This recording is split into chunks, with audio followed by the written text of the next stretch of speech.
เป็นสายบ่ลอทั้งแม่และพ่อพวกเราทั้งเป็นสาวนาเกิดมาเป็นสายทุกจนไร้วาสนาข้านี้ดึงออกบ้านมาออกมาสอบหาเงินค่าชีวิตของข้าเกิดมายากจนเขาต้องสู้ทนบักบั่นสู้ความเป็นธรรมหนักเบาจนได้ตั้งใจสู้เวียกงานท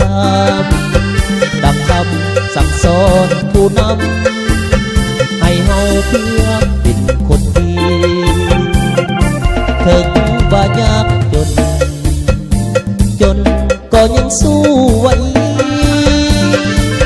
ชีวิตเป็นสายต้องขยันเต็มที่เพื่อเลี้ยงครอบครัวบ้านเมืองเพิ่นถือว่าดีถึงว่ายากจนวันนี้ต้องดีทั้งดีเมื่อหน้าชีวิตของข้าเกิดมาหน้าตาบ่หล่อทั้งแม่และพ่อของเราทั้งเป็นสาวนายากจนวันนี้บ่มี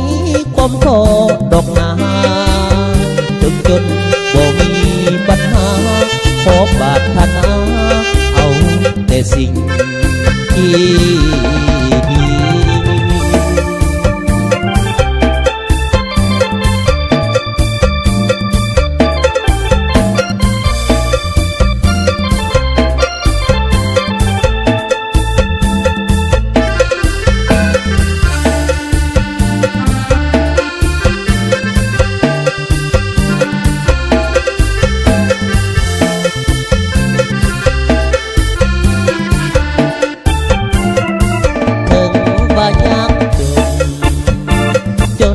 ก็ยังสู้ไว้ชีวิตเป็นสายต้องขยันเต็มที่เพื่อเลี้ยงครอบครัวบ้านเมืองเพิ่นก็ดีสมบายากจนวันนี้ก็ต้องดีทั้งดีเมื่อหน้าชีวิตของข้าเกิดมาหน้าตาบ่หล่อทั้งแม่และพ่อของเราทั้งเป็นสาวนายากจนวันนี้บ่มีความพอดอกนา